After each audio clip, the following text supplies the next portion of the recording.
So I know we are sort of short on time and we could go on this. So maybe what I'll do is just very quickly tee up a question just to see, with that forward-looking thought that you all made, what is that one technology or operational aspect that you're most excited about in the cloud-native stack as you look ahead? And maybe, Dave, I'll start with you on this one.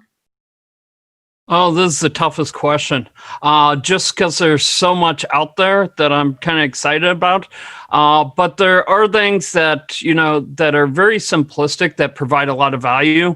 And I really like simplistic tools. So one of the things I'm most excited about is probably Open Policy Agent. This can provide policy for Kubernetes and a lot of stuff outside of Kubernetes. And I've seen it provide a lot of value to customers, especially from a governance standpoint within Kubernetes and the cloud-native space. So that is one area, especially around security and governance, that I'm excited to see how that evolves. All right, no, I think that's right. Joe, what would your thoughts be?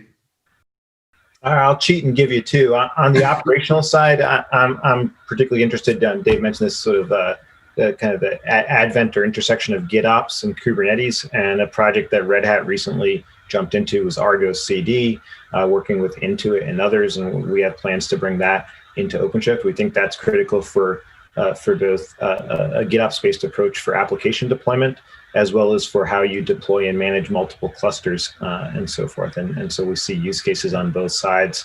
The other, more on the application side, a project some may be familiar with called Quarkus.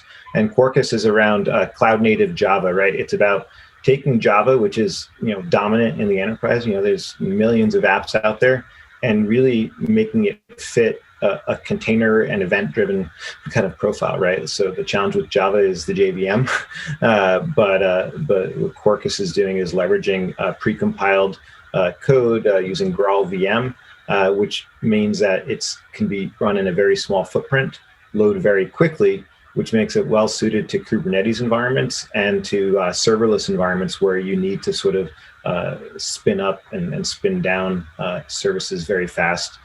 Driven by architectural events. So yeah, those are a couple of the projects that I'm excited about.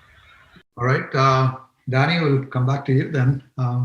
Well, I'm clearly biased, but I've always been focused on security, resilience of infrastructures and systems, and working for Veeam and having the Kasten technology. I like the idea of shifting security and backup and those capabilities to the person actually building the application. I always say that the biggest benefits that we made over years with helping build secure applications was giving secure frameworks to developers as they wrote the application. Well, this is taking core operational concepts like backup, like security, giving it to the DevOps, shifting it left so that they can call the APIs to give the resilience that the business needs.